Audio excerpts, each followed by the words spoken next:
Des emprunts déguisés. Quand un mot est repris textuellement d'une langue vers une autre, on dit bon, c'est un emprunt. Mais le calque, par exemple, c'est un emprunt. On dit pas son nom.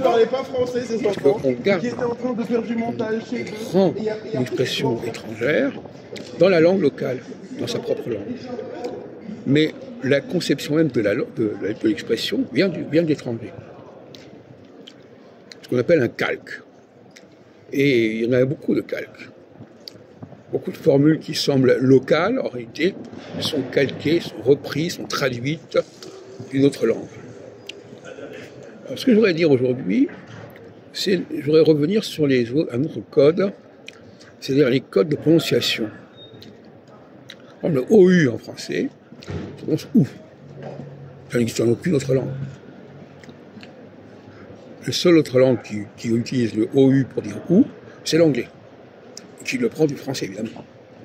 Quand il dit you, par exemple, you, s'il écrivait you, Y-U, on dirait, bon, peut-être que c'est proprement un code local, mais vraiment, il écrit Y-O-U, ça vient du français.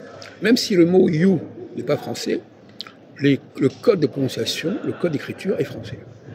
De même, quand on dit I can't, le AN qui se prononce en vient du français. Même si ce n'est pas une formule française, même si ça ne vient pas du français, de même que I won't, je ne veux pas, I shan't, I don't, tout ça, ça vient du français au niveau des codes de lecture.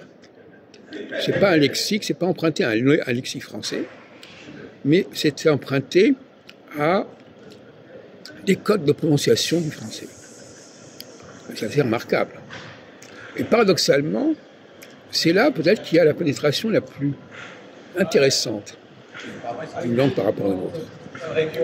Quand une langue récupérait le mode de fonctionnement d'une autre langue, la culture de notre langue, et l'a transposée dans sa propre culture, a transposé les codes d'écriture dans sa propre langue, et évidemment, les gens qui ne sont pas initiés ne s'en rendent pas compte.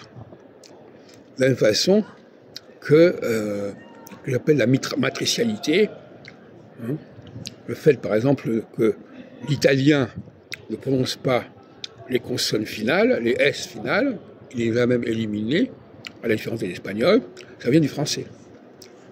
Non pas que le français ne les écrive pas, mais il ne les prononce pas. Et l'italien a calqué la non-prononciation des marqueurs de pluriel sur le français. De même que l'allemand, c'est pareil.